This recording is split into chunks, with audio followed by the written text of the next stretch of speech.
नमस्कार देने आम आसी पहुंचीचु बड़ झरिलरे आपन जानिथिबे आज 2024 फुटबॉल प्रथम टूर्नामेंट आज आरंभ होबा पई जाउछंती महेश चंद्र दास जी हमर दिनेश भाईंकर बापा हेबे तो तांको एभलिया जने पुओ जे कि आयोजन करछंती फुटबॉल जेहेतु हजि हजि जाउछि आपन जानिथिबे तो फुटबॉल को बंचिया पई बा फुटबॉल द्वारा केमति आगो पिला माने कैरियर करि परिबे बा पिला माने केमति स्वप्न नै परिबे बा फुटबॉल रे देन कैरियर भी हे परिबो तो सब क्षेत्र रे आगे सारे डेभलपमेंट हो सारे आप फुटबॉल देखा आसतु बड़ झरिल आप जाथे बहुत परिचित आम 2023 आसिक आपको देखते अपडेट देती 2024 आम आसी पहुंची बाकी सब अपडेट दे पारू आम तो कथा होते यही पड़िया आप देखिपे फिल्ड रे ये आरंभ हम दुईटा टीम आसी से टीम के आम किसी प्रतिक्रिया नब आज्ञा गोटे कथा कहि मनीष जीवन जहाँ था ना कहीं निज माटी सबल ना माटीर संस्कृति माटीर खेल सबल बंचाई रखा तो दिनेश भाई जो पदक्षेप अति निरा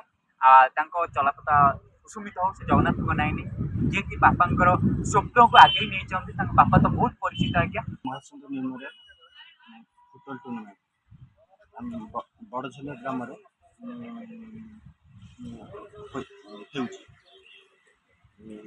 प्रथम मैच आमर जो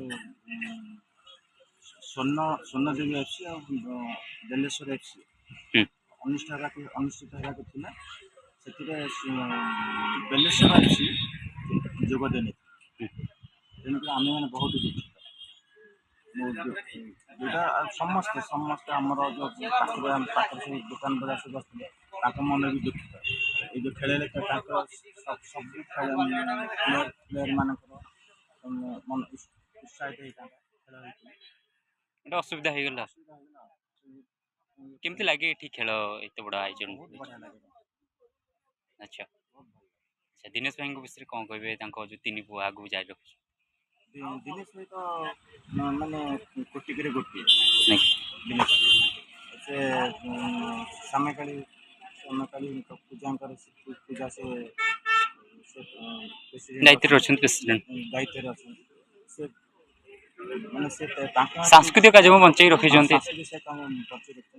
सी पैसा जो खर्च करते सी खर्च अना हाथ पैसा निजे खर्च कर निजे पैसा खर्च करते अना पैसा पड़ेगा। नमस्कार दिन आम आसी पहुंची बड़ झरिल आप जाथे आर्थरिक तो फुटबॉल टूर्नामेंट चली आज पुणी आरंभ हो जाए प्रथम अधिवेशन तार आम सहित दिनेश भाई अच्छा सबू क्षेत्र में सी आगे था कम खता काम बेसी थाए फुटबॉल जोटा कि हजि हजि जाऊँगी आप जापारे आ द्वारा आगु केमती टैलेंट बाहरी पारे गोटे भाई है गोटे परिचित देते बाबा इच्छा सी पूरण कर केमती रही आज भाई विषय आलोचना करा बापा जो स्वप्न विषय रही किसी आलोचना कर आज्ञा आपको परिचय मो ना दिनेश दास स्वर्गत महेश चंद्र दास कनिष्ठ पुत्र। अच्छा 2024 फुटबॉल टूर्नामेंट आज आरंभ हो प्रथम कौन कह 2024 आम प्रत्येक वर्ष 2 वर्ष बापा देहांत होता 2021 मसीह 2022 ठार आम ये टूर्नामेंट कर तो ये वर्ष आम रज अवसर आम कराए किंतु रज तो आसंता आ 4-5 दिन भर अच्छी तेणुक आम रज बेलू आम फाइनालटा करूँ चिंता करूँ तेणुक आज आम 9 तारिख आज रविवार ठार आम आरंभ कर दिन धर चली 8 दिन धरी चलो। अच्छा बाहर सब बाहर में एथरक आम कौन प्रत्येक वर्ष आम करूँ रूराल आउ अर्बान मिसेक या फल कौन होता रूराल टीम मैंने हारी जाऊँ तेणुक आम मैचटा भी भल संघर्षपूर्ण हो पार ना मैच आम दुर्बलता जापारू जे रूराल टीम मैंने के सहरांचल पारे ना तेणुक बाध्य आम चिंता करूँ प्रत्येक वर्ष कौन करूँ ना चेंज कर वर्ष आम प्रथम 2024 रूराल कर आसंता वर्ष को 2025 आम अर्बान को तेणुक यही पर्यवेक्षण कर आर वर्ष जो करूँ राज्य और राज्य बाहर आने ये करथरक आम लोकाल कर माने आमर अच्छा से कटक जिलार अच्छा जगतसिंहपुर जिलार अच्छा पुरी जिला ना यही 2टी जिलार अच्छा। अच्छा जो बाबा स्वप्न आप केमती रही प्रेरणा आपको केमती पड़ी बापा निजे जड़े स्कूल शिक्षक थे बापा किंतु फुटबॉल को बहुत पसंद करते बापा भी निजे फुटबॉल खेलुते तेणुक बापा को मन रखापी ଆମେ ବାପାଙ୍କର ଚାଲିଯିବା ପରେ ଆମେ ତେଣୁକରି ଖେଳ ମାଧ୍ୟମରେ ଭାଇଚାରା ସୃଷ୍ଟି ଏବଂ ମୋ ବାପାଙ୍କୁ ଆଖପାଖର ଲୋକ ସମସ୍ତେ ଯେତିକି ଆଜ୍ଞା। ଜାଣିଥିଲେ ତାଠାରୁ ଅଧିକ ଜାଣନ୍ତୁ ବୋଲି ତେଣୁକରି ମୁଁ ଏଇ ପ୍ରେରଣା ନେଇ ଏଇ ଫୁଟବଲ ଟୁର୍ଣ୍ଣାମେଣ୍ଟ ଆରମ୍ଭ କଲି। ଆପଣଙ୍କ କାର୍ଯ୍ୟକର୍ତ୍ତା ସଂଗଠନ ମେମ୍ବର ମାନେ ବହୁତ ସପୋର୍ଟ ରହୁଛନ୍ତି, ତାଙ୍କୁ କ'ଣ କହିବାକୁ ଚାହେଁ? ଆମର ଏଇ ସଂଗଠନ କ'ଣ ଆମର ମା ଶ୍ୟାମାକାଳୀ ପୂଜା କମିଟି ଯେଉଁ ଆପଣ ଜାଣିଥିବେ ଆମର ଏଇ ନଖରା ଠାରୁ କାକଟପୁର ମଧ୍ୟରେ ଗୋଟେ ବଡ଼ ଅନୁଷ୍ଠାନ। ଏ ଅନୁଷ୍ଠାନର ମୁଁ ଜଣେ ସାଂସ୍କୃତିକ ଅଛି ମେମ୍ବର।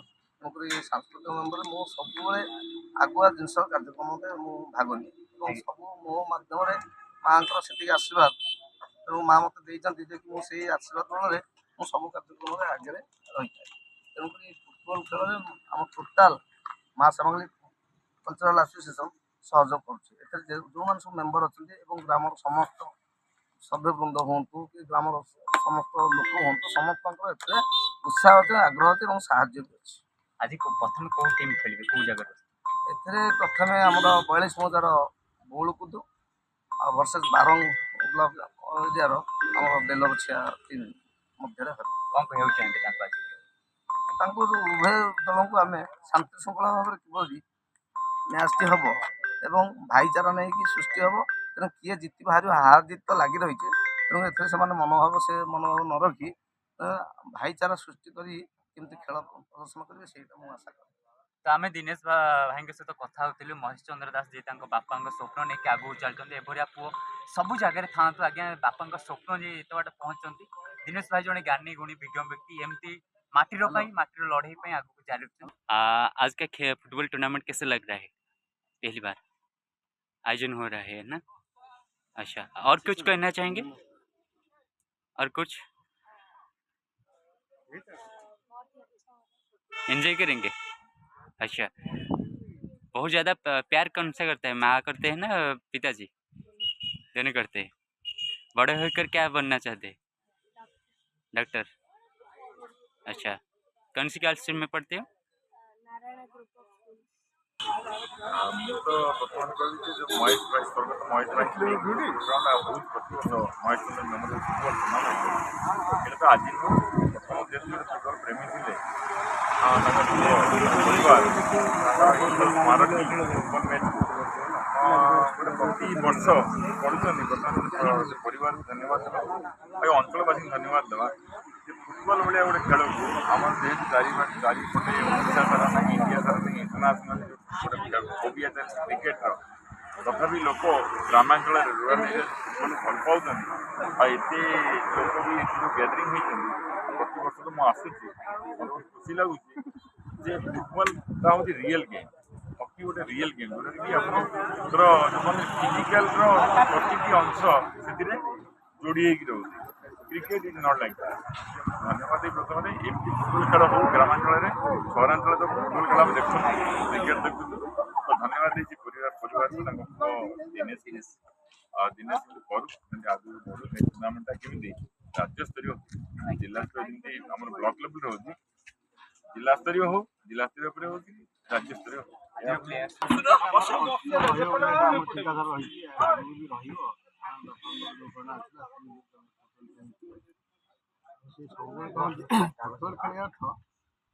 ଯଦି ଜଣଙ୍କର ଦୁଇ ଗୋଡ଼ ଠିକ୍ ଚାଲୁନି ତ ସେ ଫୁଟବଲ ଖେଳିବ ଆଜ୍ଞା। ଆଉ ଗୋଟେ ଗୋଡ଼ ନେଇଯିବ ଫେରେ ଅଷ୍ଟସଂ କଲା ବେଳକୁ କିଛି ନଥିବ। ତେଣୁ ସେ ଫୁଟବଲ ପ୍ରେମୀ ଥିଲେ, ସିଏ ବି ସାଲେପୁର ଚାକିରି କରିଥିଲେ। ସେତେବେଳେ ବଡ଼ ବଡ଼ ଟୁର୍ଣ୍ଣାମେଣ୍ଟ ହୁଏ, ଇଂଲଣ୍ଡର ଲୋକମାନେ ବି ଆସିକି ସେଠି ହଷ୍ଟେଲ ସବୁ ରହୁଥିଲେ।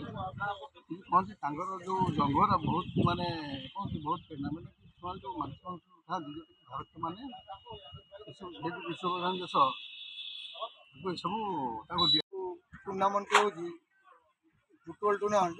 ଆମ ବାପା ମହେଶ ଚନ୍ଦ୍ର ଦାସଙ୍କ ନାମରେ ସେଟା କରାହେଉଛି। ଆମ ବାପା ଜଣେ ଥିଲେ ସ୍କୁଲ ଶିକ୍ଷକ। ସିଏ ଯେତେବେଳେ ବଡ଼ମ୍ବ ନରସିଂହପୁରରେ ଚାକିରି କରିଥିଲେ, ଶିକ୍ଷକତା କରିଥିଲେ, ସେ ଜଣେ ବି ନିଜେ ଫୁଟବଲ ପ୍ଲେୟର ଥିଲେ। ସିଏ ତାଙ୍କର ଚାକିରି କାଳରେ ଶିକ୍ଷକତା କରୁଥିଲେ, ସେତେବେଳେ ମଧ୍ୟ ରାଜବାଟୀରେ ସେଠିକା ବଡ଼ମ୍ବର ରାଜବାଟୀରେ ତାଙ୍କର ଗୋଟେ ଟିମ୍ ମଧ୍ୟ କରିଥିଲେ। ସେ ମଧ୍ୟ ନିଜେ ଫୁଟବଲ ଖେଳନ୍ତି, ଫ୍ରଣ୍ଟରେ ଖେଳନ୍ତି ଏବଂ ତାଙ୍କର ଫୁଟବଲ ପ୍ରତି ବହୁତ ତାଙ୍କର ଭଲ ପାଇବା ଅଛି। ଯାହାଫଳରେ ସେ ସବୁବେଳେ କହନ୍ତି ଫୁଟବଲ ହକି ଏଗୁଡ଼ା ସବୁ ହେଉଛି ଆମର ନ୍ୟାସନାଲ୍ ଅଲିମ୍ପିକ୍ ଗେମ୍। ତାକୁ କରିବା ପରିବର୍ତ୍ତେ ଆମର ଗାଁ ଗହଳିରେ ବର୍ତ୍ତମାନ କ୍ରିକେଟ୍ ଫ୍ରିକେଟ୍ ଯେଉଁ ଖେଳୁଛନ୍ତି ଆଜ୍ଞା ସେ କହିଲେ କ୍ରିକେଟ୍ ଖେଳ ଖେଳ, କିନ୍ତୁ ଏଇଟା ଯଦି କରିବ ଏ ଫୁଟବଲ ଯଦି ଟୁର୍ଣ୍ଣାମେଣ୍ଟ କରାଯାଏ ତାହେଲେ ଗାଁର ଥିବା ମାନେ ବଣମଲ୍ଲିରେ ମଳି ଯାଉଥିବା ଯେଉଁ ଅଛନ୍ତି ବିଜ୍ଞ ମହେଶଚନ୍ଦ୍ର ଦାସ ମେମୋରିଆଲ ଫୁଟବଲ ଟୁର୍ଣ୍ଣାମେଣ୍ଟ ଏବଂ ଖେଳ 3 ବର୍ଷ। ଆଜିର ଆମର ମୁଖ୍ୟ ଅତିଥି ଥିଲେ ମନୋଜ ଦାସ ଚେୟାରମ୍ୟାନ୍, ଆମ କାଳିପୂଜା କମିଟିର ଚେୟାରମ୍ୟାନ୍, ଗାନ୍ଧୀଜୀ ଇନଷ୍ଟିଚ୍ୟୁସନର ଚେୟାରମ୍ୟାନ୍, इंजीनियर सुशांत ସୁଶାନ୍ତ ପରିବାର ଭକ୍ତ ଆଚାର୍ଯ୍ୟ ଥିଲେ। ଆଉ ସେ ଅତିଥିମାନ ଉପସ୍ଥିତ ଗୋଟେ ଟିମ୍ ଉପସ୍ଥିତ ଥିବାବେଳେ ଅଲଗା ଗୋଟିଏ ଦଳ ବେଲଗ ଚେଞ୍ଜ ଦଳ ସେ କୌଣସି କାରଣ मेडिकल कामरू ଆସିପାରିଲେନି। ତାର ଖବର ମିଳିଲା ଆକ୍ସିଡେଣ୍ଟ ଯୋଗୁଁ ସେ ଆସିପାରିଲେନି। ତେଣୁ ଆଜିର ଖେଳକୁ ବାତିଲ କରାଗଲା। ଯେଉଁ ଟିମ୍ ଉପସ୍ଥିତ ଥିଲେ ତାଙ୍କ ବିଜେତା ଘୋଷଣା କରାଗଲା। ସେ ତାଙ୍କର ଆଗାମୀ ନିର୍ଦ୍ଧାରିତ ସମୟ ଆମର ତ ଇଏ ମହେଶଙ୍କର ହେଉଛି ତୃତୀୟତମ ଶ୍ରଦ୍ଧାଶୁଭ କୁହନ୍ତୁ। ଆଜ୍ଞା ଏଇ ଯେଉଁ ଖେଳଟା କାହାକୁ ଭଲ ନ ଲାଗେ। ଆଜ୍ଞା ତ ଏଇ ଗାଁରେ ଗୋଟେ ବେସମେଣ୍ଟ ମୁଁ ଦେଖିଲି ଏକତା। ବାପା ଚାଲିଗଲେ କିନ୍ତୁ 3ଟା ପୁଅ ମିଶିକି ଆଜି ଯେଉଁ ଏଇ ଗୋଟେ ଉତ୍ସବ ପାଳନ କରୁଛନ୍ତି, ଇଏ ହେଉଛି ଆମର ଏଇ ଇଲାକାକୁ ଗୋଟେ ବଡ଼ କଥା। ଇଏ ନିଶ୍ଚୟ ଆମକୁ ଉତ୍ସାହିତ କରିବ, ସମସ୍ତଙ୍କୁ ବି ଉତ୍ସାହିତ କରିବ, ଏଣ୍ଟାୟାର ଷ୍ଟେଟ୍କୁ ଉତ୍ସାହିତ କରିବ ଏଇ ଜିନିଷଟା।